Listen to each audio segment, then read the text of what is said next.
한 줄씩 교독하시겠습니다. 예수께서 예루살렘으로 가실 때 사마리아와 갈릴리로 지나가시다가 한 마을에 들어가시니 남양자 10명이 예수를 만나 멀리 소리가 들렸는데 예수 선생님이 우리를 불쌍히 여기소서 하거늘 보시고 이르시되 가서 저들에게 너희 몸을 보이라 하시더니 그들이 가다가 깨끗함을 받은지라. 그 중에 한 사람이 자기가 나은 것을 보고 큰 소리로 하나님께 영광을 돌리며 돌아와 예수의 말을 드려 감사하니 사마리아 사람이라. 예수께서 대답하여 이르시되 10사람이 다 깨끗함을 받지 아니하였느냐 그 9은 어디 있느냐. 이방의 왕을 하나님께 영광을 돌리며 19절 다 같이 합니다. 그에게 이르시되 일어나 가라 내 믿음이 너를 구원하였느니라. 아멘. 오늘 추수감사주의를 맞이해서 어떤 본문을 가지고 어떤 말씀을 증거할까 생각해 보았습니다. 제가 1984년도에 묵사 안수를 받았거든요. 벌써 만 40년 됐는데 추수감사주일 설교를 40번 했습니다. 40번. 감사주일 설교. 어떤 말씀 본문을 생각하고 어떤 주제를 가지고 이번 추수감사주일 설교를 할까 생각하다가 우리가 너무나 잘 아는 누가복음 17장 11절부터 19절에 있는 말씀이죠. 나병 환자 10분이 어쨌든 치유를 받았어요. 근데 한 사람만 감사했어요. 주님은 그것을 이야기하고 있어요.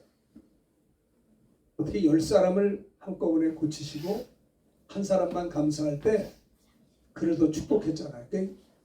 이 누가복음 17장에 나오는 이 10분의 나병 환자의 이 이야기는 한마디로 말하면 고침받은 게 감사하죠. 굉장히 감사한 일인데 그 9분은 그냥 감사하지 못했고 한 사람만 돌아와 감사할 때 우리 주님은요 뭐라고 그랬어요?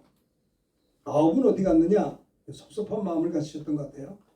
그리고 이 사마리아 사람 한 사람만 하나님께 영광을 돌리러 온 자가 없느냐 하시면서 그 감사한 자에게 가라 내 믿음이 너를 구원했느니라. 나머지 9사람은 고침받았는데 구원을 받았는지 안 받았는지 성경에 기록되지 않았기 때문에 모르겠어요. 근데 분명한 것은 감사하는 자에게 내 믿음이 너를 구원했다. 난 여러분들이 감사하는 자가 되길 바라요. 야고보서에 보면 이 무슨 말인가 하니 행함이 있는 믿음이 진짜 믿음이거든요. 행함이 없는 믿음은 죽은 믿음이라 그랬어요. 그래서 우리가 추수감사주일에 뭐 이렇게 감사할 일이 있어요? 지옥 갈 저희들이 천국 간 것보다 더 큰 감사가 어디 있겠습니까? 그렇잖아요. 이 땅은 70이요 80이요 요즘 100세 시대라 하더라도 인간의 육신은 잠시 잠깐이에요. 우리가 영원히 하나님 나라에 들어간 내 믿음이 너를 구원했다. 이 구원이라고 하는 것이 가장 큰 감사라고 생각을 합니다. 그래서 나병 환자 10명의 치유 사건의 의미라는 제목으로 함께 제목을 가지고 본문을 통해서 은혜를 함께 나누려고 합니다. 자, 12절을 다 같이 보겠습니다. 시작. 한 마을에 들어가시니 나병 환자 10명이 예수를 만나 멀리 서서 세상에 이렇게 몸이 불편한 나병 환자 10분이 예수님을 만났다라는 겁니다. 여러분, 예수님을 만난 것이 문제 해결의 출발점이에요. 저는요 어린 시절에 태어나서 이렇게 보니까 우리 집안이 다 교회를 다니더라고요. 선택의 여지가 없어요. 저희 집안이 5남매고 부모님 계시고 할머니도 계시고 많은 사람들이 우리 집에서 살았어요. 근데 교회를 다 나가는 거예요. 그래서 교회에서 찬송과 경연대회하면 우리가 무조건 1등이에요. 왜? 제일 많으니까 사람이. 우리가 이렇게 가족들이 살았는데요. 옛날에는 많이들 살았어요. 사촌도 와서 살았고 지방에서 올라온 친척도 우리 집에 살았고요. 하여튼 저희 집이 큰 집이었어요. 굉장히. 그래가지고 교회 가면 그냥 무대기로 가가지고 찬송과 경연을 하면 사람 수가 많아서 목사님이 1등이라고 했어요. 내가 어린 시절에 우리 도윤이 같이 어렸을 때 교회를 다닌 거예요. 그 전부터 다녔죠. 이제 집안이 다 다니니까. 우리가 내가 내 부모님 만나려고 선택한 적 없어요. 또 하나님의 은혜예요. 그렇죠? 태어나 보니까 우리 집안이 다 예수 믿고 있더라 이 말이에요. 만남의 복이 있는 거예요. 여기 나병 환자 10분이 예수님을 만났다고 하는데 아니 이 시대에 이분들만 병자였을까요? 아니요. 수많은 사람들이 아팠을 것입니다만은 이분들은 문제 해결의 출발점이 예수님을 만났다라고 하는 겁니다. 그게 하나님의 은혜죠. 요한복음 15장 16절에 보면 너희가 나를 택한 것이 아니요 내가 너희를 택하여 세웠다라고 말씀하고 있습니다. 저는 에베소 1장 4절에 보면 창세전에 그리스도 안에서 너희를 택했다는 말이 이해가 잘 안 돼요. 창세기가 시작되기 전에 저와 여러분들이 뭐가 대단해가지고 그리스도 안에서 우리를 택했다라고 하는 거예요. 창세기가 시작되지 않았어요. 아직 천지가 창조되기 전에 그리스도 안에서 창세전에 그리스도 안에서 너희를 택했다. 아무나 예수 믿는 게 아니라고요. 인간 편에서 보면 내가 예수님 선택하고 내가 교회를 선택해서 나오는 것 같아도 너희가 나를 택한 것이 아니요 내가 너희를 택했다라고 요한복음 15장 16절에 말씀했고요.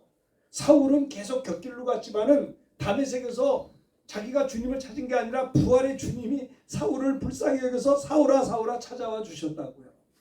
그렇죠? 만남의 복이 있는 거예요. 만남의 복. 자, 그래서 나병 환자 10분의 치유사역의 의미가 뭐냐? 예수님을 만났다라는 겁니다. 예수님을 만났다는 거예요. 우리나라가 140년 전에 서구 선교사님들이 와서 우리나라가 예수 믿게 되었거든요. 5천년, 6천년 우리나라의 역사 가운데 세상에 140년 전에 선교사님들이 오셔서 이 땅을 복음을 전해줬어요. 그래서 주님을 만나게 된 겁니다. 140년 만에 우리 대한민국은요. 지금은 3만 5천여 명의 선교사를 파송하는 어떻게 보면 미국과 겨누르게 볼 때 인구 밀도로 보면 우리가 더 많이 파송을 했어요. 제가 20여 년 전에 미얀마 한인교회 담임 목사로 3, 4년 거기서 선교사도 하면서 있었는데요. 우리 한국 선교사님들 선교 잘해요. 아주 공격적인 선교를 하고 있습니다. 가는 곳마다 현지의 교회를 세우는 거는 우리 대한민국 목사님들이세요. 선교사님들. 저는 선교사는 아닙니다. 그러니까 한인교회 목회를 하러 갔으니까 저희 교회는 뭐 상사 주재원, 대사 직원, 또 우리 상사 주재원들, 대사 주재원들 뭐 이런 자영업자들이 있었어요. 저는 이제 목회를 했는데 선교사님들 많이 섬길 수가 있었습니다. 한국 선교사님들 대단한 분들이세요. 140년 만에 대한민국은 140년 전에 우리나라는요 동남아 비슷한 수준이었어요 사실은. 그런데 140년 만에 CNN 방송을 보니까 우리나라가 모든 면에서 총괄적으로 랭킹 6등이에요. 6등. 대단한 정치, 경제, 국방, 사회 모든 걸 포함해서 우리나라가 6째입니다. 6째. 주님을 만나니까 민족이 변하는 겁니다. 영국이 주님을 만나니까 대영 제국이 되었고요. 300여 년 전에 이 추수감사절이 메이플라워 타고 영국의 청교도인들이 돈 벌려 미국을 이민 간 게 아니라 신앙의 자유를 찾아서 마음껏 예배드리고 하나님께 예배하고 싶어서 메이플라워 타고 102명이 도착한 곳이 그게 신대륙 미국 아닙니까? 미국의 기초가 쌓인 거예요. 300년 이후에 미국은 최대 강국이 된 거예요. 복음이 가는 곳마다 하나님 예수님을 만난 나병 환자 10분은 예수님 만나서 다 고침받았어요. 그것도 감사하지만 더 중요한 거는 오늘 추수감사주의를 맞이해서 이 성경을 왜 이렇게 기록했을까 생각해 봤어요. 다 아는 내용들 아니에요. 근데 한 사람만 감사했는데 감사하는 자, 감사가 뭐냐면요. 잘 들으세요. 행함이 있는 믿음인 것입니다. 내가 예를 들어서 청년이에요. 누구하고 연애를 한다고 합시다. 그럼 내가 그에게 감사하고 뭔가 사랑의 표현이 없으면 그건 가짜예요. 사랑은 주는 거거든요. 감사하는 자에게 내 믿음이 너를 구원했다. 이 말은 뭐냐? 행함이 있는 믿음이 진짜 믿음이다라는 것을 이야기하는 겁니다. 언젠간 우리가 육체가 마감될 날이 옵니다. 연세가 많은 분들만 가는 게 아니더라고요. 젊은 사람도 아이들도 하나님 그 영혼을 오늘 밤에 부르시면 안 갈 자가 누가 있겠습니까? 그렇죠? 자, 만남이 중요한 거죠. 참 나병 누가 뭐 걸리고 싶어서 걸렸겠어요? 암을 누가 걸리고 싶어서 걸리겠습니까? 어느 날 문득 찾아온 거예요. 참 감각이 마비가 되고 그야말로 약이 없는 어떻게 보면 약이 없는 불치병과 같은 이런 병입니다. 그리고 똑같은 병, 뭐 암이니 뭐니 이런 게 많이 있지만 이 나병은 참 이게 모든 게 다 이게 흉측한 모습으로 변질되니 이게 또 이게 어떻게 표현할 수가 없어요. 이 세상 이 시대의 교회가 이 시대가 어때요? 흉악한 질병에 걸려 있는 것 같아요.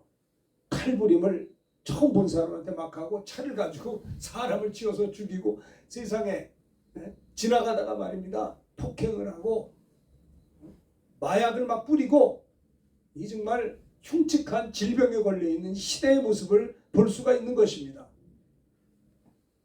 이 여러 우리의 육신의 질병뿐만 아니라 이 시대에 병들어 있는 사회적 문제 해결할 길이 어디 있어요? 회복의 길이 어디 있겠어요? 예수님을 만나는 것밖에 방법이 없는 거예요. 그렇죠? 예전에 제가 미얀마에 있을 때 어떤 선교사님이 대표 기도하는데 이런 기도한 걸 내가 잊지를 못해요. 어떤 기도를 했냐면 눈을 만드신 하나님이 우리들의 눈을 고칠 줄로 믿습니다. 그러시더라고요. 그렇죠? 그래요. 그분은 우리를 만드셨기 때문에 우리가 주님을 만나면 해결되는 것입니다. 저는 정말 그 신학교 다니면서도 참 헌신하고 싶었어요. 헌신하고 싶었는데 헌신이 잘 안 돼. 왜 안 되냐면 체험적 신앙이 없으니까요. 흔들리니까 헌신을 하고 싶어도 헌신이 안 되더라고요. 늘 몸이 아팠었거든요. 근데 아무리 기도해도 안 나요. 젊은 신학생이 말이죠. 그러니까 내가 기도했는데 병이 안 나니까 그게 문제가 아니라 기도 응답에 대한 확신이 자꾸 흔들리는 거예요. 이게 얼마나 고통스러운지 몰라요. 우리 친구 전사님들은 뭐 방언도 하고 병 고치고 뭐 이런 신비한 게 있는데 저는 없었어요. 신학교 다니면서도 전도사 하면서도 그런 체험이 없었어요. 그 체험이 있고 없는 게 중요한. 난 그게 없으니까 내가 흔들리는 나를 붙잡을 수가 없더라고요. 아무리 기도해봐도 안 되는 거 어떡합니까? 그러던 중에 1980년도 제가 대방동 살 때 금호동 사는 우리 신학교 클래스메이트 친구 전사님이 저희 집을 찾아오셔서 제가 늘 얘기했잖아요. 건증을 얼마나 많이 했는지 몰라요. 저 붙잡고 기도해 주는데 제가 그 자리에서 성령 충만을 받고 방언을 받게 되었어요. 친구 전사님 덕분에. 그리고 제가요 7년 동안 아팠던 위장병이 난 거예요. 난 이때 완전히 미쳐버렸어요. 좋아가지고. 더 이상 전후좌우를 볼 게 없더라고요. 하나님 살아계시고 기도는 응답이 있고 와 내가 헌신할 이유를 찾은 거예요. 예수를 믿으면서도 한 다리는 주님 한 다리는 세상으로 이중인격도 살았던 게 얼마나 부끄럽고 신학교를 다니면서도 헌신하는 것이 부담이 보통 된 게 아니었어요. 참 그 괴로운 거예요. 부름받아서 신학교 왔으면서도 못했었는데 은혜 받고 신앙 체험하고 나니까 이제 어때요? 구원받고 성령 받은 거 고맙지만 내 나머지 여생 어떻게 살았느냐가 영원한 그날에서 받을 영광의 멸류관이 결정되어지기 때문에 우리가요 이제 내가 나머지 여생 어떻게 내가 이 말을 함으로 말미암아 행동을 함으로 말미암아 영광의 멸류관이 있다면 하는 거예요. 아시겠습니까? 난 여러분들이 정말 그런 은혜가 있게 되기를 바라는 것입니다. 내 문제 해결의 회복이 어디 있을까요? 예수님 만나는 겁니다. 나병 10분의 그 고생스러운 그분들도 주님을 만났기 때문에 해결된 거예요. 사모하는 마음이 있어야 돼요. 주님을 나를 만나 주시옵소서. 여러분들의 문제가 아니라 그 문제를 가지고 주님 앞에 나오지 아니하고 기도하지 아니하고 기도에도 응답이 없는 게 더 큰 문제 아니겠습니까? 그렇죠? 그래서 이 사람들은 나병 환자들은 격리 수용이 되고 가족을 떠나야 되고 외롭게 살고 정말 힘들게 살았을 것입니다. 점점 몸이 악화되는 자기를 보면서 언제 죽을지를 모르는 자기를 보면서 나는 왜 이렇게 태어났나 아마 한탄도 많이 했을 겁니다. 그러나 그들은요 예수님의 소문을 들었어요. 그렇죠? 물고기 2마리와 보리 5을 가지고 5,000명을 먹이고 12광주리가 남고요. 또 예수님이 가는 곳마다 물이 포도주가 되고 소경이 눈을 뜨고 귀머거리가 듣고 어떤 문제가 있는 자라 할지라도 주님 앞에 오면 문제가 해결되고요. 어떤 죄인이라 할지라도 주님 앞에 오면 용서를 받고요. 바람과 풍랑을 구해 잠잠시키시는 주님을 보면서 이 10분의 나병 환자들은 나도 주님을 만나면 내 문제가 해결되겠다 아마 사모했을 것입니다. 그래서 예수님이 예루살렘으로 가실 때 사마리아와 갈릴리 사이로 지나가시다 한 마을에 들어갔는데요. 나병 환자 10분이 예수님을 만나 멀리서 소리를 높여 우리를 불쌍히 여겨달라고 부르짖어 기도했어요. 물에 빠졌기 때문에 소리 지르는 거예요. 그게 통성기도예요. 불쌍히 여기서서 이렇게 부르짖었다라는 겁니다. 여러분들 부르짖어 기도할 수 있게 되기를 바랍니다. 자, 봅시다. 구약에서도 여러분 신구약 66권은 예수 그리스도를 이야기하고 있는 겁니다. 요한복음 5장 39절에 보면 이 성경에서 너희가 영생을 얻는 줄 생각하고 이 성경을 상고하거니와 이 성경이 곧 내게 대하여 증거하는 것이라. 창세기부터 계시록까지 66권 정경의 특징이 뭐냐? 예수 그리스도를 이야기하고 있는 거예요. 성경 말고 외경도 있는데 외경은 예수 그리스도가 주제가 아니에요. 능력이 있다 할지라도 상관이 없어요. 그러니까는 성경에서는 모두 예수 그리스도를 말하고 있어요. 창세기도 예수 그리스도를 이야기하고 있고요. 출애굽기의 문설주의 피도 예수의 보혈을 상징하고 있고요. 레위기의 제사도 주님의 십자가 보혈을 이야기하고 있는 거예요. 모세가 광야에서 뱀을 든 것도 예수의 십자가를 상징하고 있는 거, 예수님의 예표예요. 특별히 성경에 보면요, 사람은 다 흠이 많은데 그래도 굉장히 매력이 있고 흠이 좀 적은 분이 한 분이 있는데 요셉이에요. 요셉은요 17살의 나이에 형님들에게 팔려서 종으로 가고요. 그리고 참 얼마나 상처가 많았어요. 17살이면 참 부모님의 사랑을 받을 그 사춘기 지난 나이인데 형들에게 붙잡혀서 죽을 뻔했다가 종으로 팔려간 거예요. 얼마나 트라우마, 상처가 많았을까요? 뿐만 아니라 거기서 제대로 그래도 하나님 섬겼는데 거기서 또 누명을 뒤집어서 감옥까지 들어가니 이게 뭐 갈수록 태산이요. 하나님 앞에 꿈을 가지고 하나님을 경외했던 결과가 종살이를 하게 되고 옥살이까지 하게 됐어요. 그래도 그는요 우울증 걸리지 않았어요. 어땠어요? 거기서도 하나님을 경외했어요. 옥에서까지도 하나님을 경외하다가 하나님께서 은혜 주셔서 꿈을 해석함으로 총리가 되었어요. 총리가 된 다음에도 그는 교만하지 않았어요. 형들이 왔지만은 아버지 야곱이 죽었을 때 형이 벌벌 떨었어. 이제 우리를 보복하면 어떡하나. 형님들에게 간곡히 당신들이 나를 여기서 판 것이 아니라 우리 가족 구원하려고 나를 당신들보다 먼저 이곳에 보낸 것입니다. 내가 하나님을 대신하리니까 나는 당신의 자녀들 내 조카를 내가 키우겠습니다. 요셉이 누구예요? 예수님의 예표 아닙니까? 이런 기근을 만난 사람들, 굶어 죽을 수밖에 없는 애굽의 백성들, 그리고 야곱의 자녀들까지도 요셉을 만남으로 해결이 됩니다. 요셉이 예수님의 예표거든요. 하나님이 사람을 통해 역사하신 겁니다. 나아만 장군도 엘리사를 만남으로 문제 해결이 된 거예요. 그렇죠? 신약 성경에는 수많은 병자들, 귀신 들린 자, 심지어 죽은 자까지도 예수님을 만남으로 살아나는 역사가 이 굿뉴스 아닙니까? 복음. 네? 바디메오도 주님을 만났어요. 바디메오 맹인이죠. 앞에 안 보이니 세상에 경제력이 있을까요? 비참한 바디메오도 주님을 만남으로 눈을 떴어요. 여러분, 사람을 통해 하나님이 일하시는데 특별히 고넬료는 군인입니다. 중대장, 백부장인데 100명을 리드하는 백부장이었는데 고넬료는요 이방인입니다. 고넬료는 특징이 뭐냐면 하나님을 경외하되 그의 구제와 기도가 하나님 앞에 기억하신 바가 되고 상달된 바가 됐다 그랬어요. 그래서 하나님께서는요 고넬료를 축복하시려고 베드로를 보내셨어요. 환상을 보내줬어요. 잡아먹으라. 내가 유대인으로서 이런 거 먹을 수 없습니다. 하나님이 거룩하게 한 걸 너가 추하다 하지 말라. 3번씩이나 환상을 보여준 거예요. 처음에 유대인들에게만 전도를 했거든요. 근데 이방인 전도가 시작된 거예요. 그래서 주님께서 고넬료에게 베드로를 보내서 베드로가 고넬료 가정에 가서 말씀을 전하는데 말씀 듣는 저들에게 성령이 내려오심으로 말미암아 그들이 방언하고 예언하고 하나님께 영광을 돌렸다라고 했어요. 고넬료가 베드로를 만남으로 성령 충만을 받게 된 거예요. 문제 해결의 출발점, 나병 환자 10분이 어떻게 됐어요? 예수님을 만남으로. 그러니까는 또 성령 충만한 베드로를 고넬료가 만남으로 해결됐다라는 겁니다.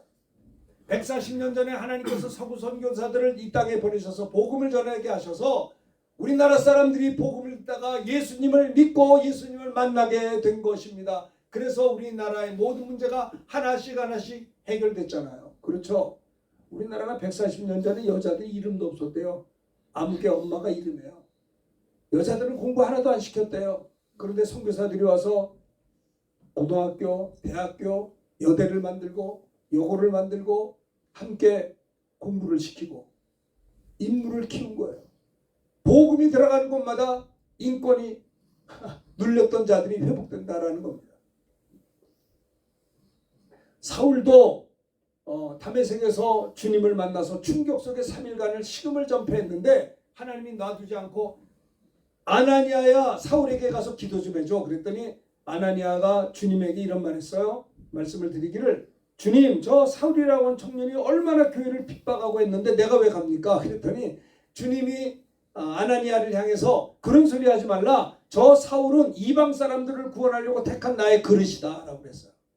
그래서 아나니아가 주님의 명령에 순종해서 형제 사울아 사흘 전에 나타났던 주님이 나를 너에게 보내어 성령으로 충만하게 하신다며 안수하며 기도할 때 성령의 충만함을 받아 눈에 비늘 같은 것이 벗어지고 몸이 힘이 나서 음식을 먹고 사도 바울이 된 거예요. 만남의 복이 대단한 거예요. 저는 정말 어린 시절에 우리 할머니, 우리 도윤이가 이렇게 우리 정 권사님하고 이렇게 참 사랑을 나누시는 할머님의 사랑을 많이 받았어요. 할머니가 늘 기도해 주시고 찬송했고 참 정말 이런 일이 어디 또 저를 위해서 20년 동안 오남매 중에 저를 닦게 아주 최종 목사가 되라고 내 허락도 안 받고 막 기도해가지고 제가 그 기도 그다음으로 주의 일을 하고 있는데요. 진짜 제가 어린 시절에 몸이 아프면 누워있으면 담임 목사님 어떻게 오셨어요? 할머니가 모셔온 거야. 우리 손자 기도해 주라고. 밖에 나가서 막 딱지치하고 놀고 있는데 막 붙잡혀서 아니 할머니 왜 그래? 오늘 네 생일이야. 생일인데요. 미역국 먹어서 그랬지. 빨리 들어와. 그래 붙잡혀가지고 가면 목사님이 오셨어. 깨워 큰일 났네. 어떻게 해. 병들었네. 에? 너무 심한 것 같아. 에?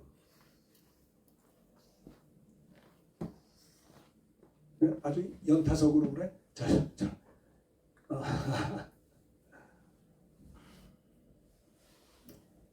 막 딱지치고 노는데 붙잡혀. 왜 불렀어요? 그러면 목사님 오셔. 목사님 오셔. 네 생일 아니냐?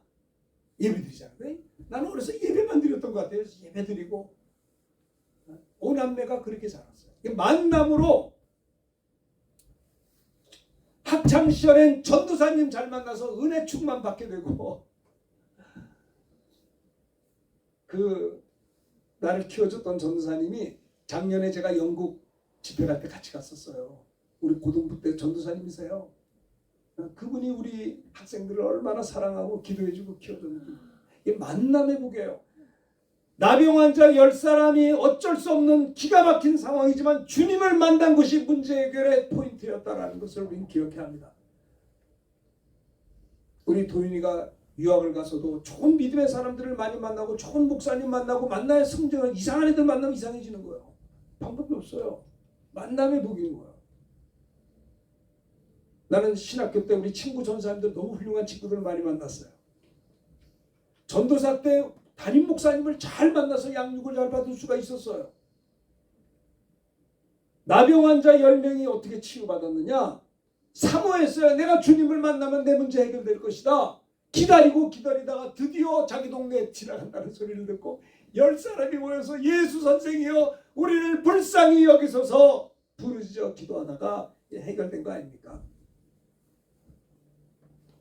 이 나병 환자 10명의 치유 사건의 의미 첫 번째는 주님을 만났다는 것이고요. 두 번째는 14절 크게 읽읍시다. 시작. 보시고 이르시되 가서 지상들에게 너희 몸을 보이라 하셨더니 그들이 가다가 깨끗함을 받은지라. 자, 이게 중요한 겁니다. 주님이 그들을 보셨습니다. 그 불쌍한 10분의 환자들을 향해서 가서 제사장들에게 너희 몸을 보이라. 여러분 제사장들에게 그들의 몸을 보이며 붙잡혀 격리돼요. 제사장들이 그걸 알았거든요. 그러니까 제사장에 간다는 거는 붙잡혀서 격리 수용을 해야 될 그런 위기적인 상황이나 그들은 개의하지 않은 것은 주님의 말씀에 능치 못할 비 없음을 믿기 때문에 이 10분의 환자들이 그 말씀에 순종하여 가다가 말씀에 순종하여 가다가 깨끗함 받았다라는 겁니다. 이 치유 사건의 두 번째 의미는 뭐냐? 첫 번째는 문제 해결을 예수님 만난 것이 문제 해결의 출발. 두 번째는 말씀에 순종하다가 깨끗함 받았다는 거예요. 여러분 신앙생활이 뭔지 아세요? 하나님이 하라는 건 하시고 하지 말라는 건 안 하시면 돼요. 굉장히 신앙생활이 복잡하지 않습니다. 너무나 단순하고 쉬워요. 근데 여러분 신앙생활이 이렇게 베베 꼬이는 줄 아세요? 하나님이 하라는 건 안 해요. 하지 말라는 건 자꾸 해요. 그러니까 베베 꼬이고 안 되는 거예요. 사울이 왜 무너졌어요? 하지 말라. 다 저 뭡니까? 전리품 다 열애라인데 전쟁 승리하고 전리품이 다 돈이거든요. 재산이니까 아까워가지고 양들을 안 죽였잖아요. 그래서 선지자가 뭐랬어요? 당신이 하나님 말씀을 저버렸기 때문에 하나님도 당신을 저버립니다. 여러분 말씀 불순종하는 게 얼마나 무서운 건 줄 아세요? 하나님이 저버린다 이 말이에요. 저버림을 받으면 되겠어요? 하나님의 사랑받아도 짧은 인생인데 왜 우리가 저버림을 받냐? 그렇죠? 말씀에 순종할 때 우리들의 크고만 작은 문제가 해결된다라고 하는 것을 두 번째로 이 치유 사건의 두 번째 의미가 될 것입니다. 그렇죠? 물을 우리나라는 옛날에 국수를 줬어요. 결혼할 때. 근데 풍습이죠. 유대인들은 포도즙을 대접했어요. 떨어졌어요. 이게 망신당할 일이에요. 아니 혼인잔치 하는데 음식이 떨어져. 이건 말이 안 되거든요. 그래서 예수의 어머니가 하인들에게 너희가 예수께서 무슨 말씀 그대로 하라 라고 하는 그 말씀에 의해서 돌 항아리에 물을 채우라. 6개 꽉 채웠어요. 아니 포도주가 없는데 왜 무슨 돌 항아리에 물을 채워? 두 번째는 더 힘들어요. 갖다 주어라 연회장에게. 이거 물 갖다 줬다 뺨 말리기래요. 갖다 주었더니 물이 포도주가 된 거예요. 왜 우리 가운데 하나님의 영광이 나타나지 않느냐? 순종 안에서 그래요. 순종 안에서. 이거 큰 문제입니다. 물이 포도주가 되는 역사는 지금도 있어요. 선교지에서 선교사님들이 그런 일이 있었다고 해요. 선교지에서 성찬식 하는데 포도주가 없잖아요. 아니 거기 포도가 안 나니까. 그런데 이런 역사가 있었다는 간증을 제가 어떤 선교사님한테 들은 적이 있어요. 요한복음 5장에도 보면 누굽니까? 38년 된 병자. 사람이 38년 되면요. 그게 완전히 굳어져 버려요. 나는 병자다라고 하는 의식이 베데스다 연못가에 들어가려고 하는데 넣어줄 자가 없는 거예요. 근데 주님이 그를 향해서 내가 낫고자 하느냐. 지금 뭐냐면 낫고자 해야 된다는 거예요. 포기하면 안 된다는 거예요. 하나님은요. 자포자기한 자를 도운 적이 없어요. 성경에 보면 좌절한 자를 도운 적이 하나도 없습니다. 여러분 아무리 힘들어도 포기하면 안 됩니다. 왜? 하나님 살아계시고 함께 계시잖아요. 하나님은 능치 못할 일 없는 분이시잖아요. 왜 많은 사람들이 기도하도 포기를 해요. 기도가 응답이 될까 하다가 그러지 말고 응답될 때까지 기도해야 되는 것입니다. 그래서 주님이 38년 된 병자를 향해서 내가 낫고자 하느냐. 이 뭐예요? 낫고자 하고 덤벼들라는 거예요. 나를 넣어주는 자가 없어서 내가 이 꼴입니다. 해서 주님이 일어나라 내 자리를 들고 걸어가라 할 때 그가 순종하여 자리 들고 걸어가는 거예요. 말씀에 순종하여 걸어갔다라고 하는 겁니다. 맹인이 앞이 보이지가 않는데 주님 앞에 나왔는데 진흙을 이어서 눈에 발라주고 실로 못에 가서 씻으라. 이게 뭐 너무 원시적인 일이에요. 아니 눈에다 진흙을 이어 바르고 가서 씻으라. 와 이게 참 그렇죠. 그런데 씻었더니 순종했더니 보게 되었다라는 겁니다. 무슨 말이에요? 말씀 순종이 문제가 없는 사람이 어디 있겠습니까? 문제가 해결됐다고 합시다. 그럼 문제가 없을까요? 바닷가에 파도가 치듯이 문제는 계속돼요. 저는 옛날에 대학 다닐 때 그 해운대를 많이 갔어요. 해운대 이렇게 가면 왜 해운대를 가냐면 경부선 타고 가면요 우리나라 끝인 것 같아. 해운대가 여러분 바다가 얼마나 큰지 가서 보면 파도가 이렇게 져. 파도가 쳤다가 쉬었다가 또 치고 계속 쳐요. 계속. 야, 파도가 어떻게 저렇게 끊임없이 칠까? 신기하더라고요. 한참 이렇게 바라봤어요. 그런데 바닷가에 파도가 치듯이 한 문제 해결됐다고 게임이 끝난 게 아니라 끊임없이 여러분 근신하라 깨어라 너희 대적 원수 마귀는 두루 다니며 삼킬 자를 찾기 때문에 시험에 들지 않도록 깨어 기도하지 않으면 안 된다. 그러니까는 한 문제 해결했다고 끝난 게 아니고요.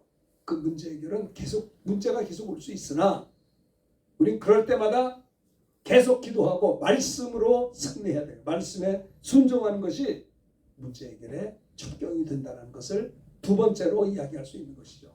말씀에 의지하여 그물을 낼 때 물에 잠길 정도로 하겠죠.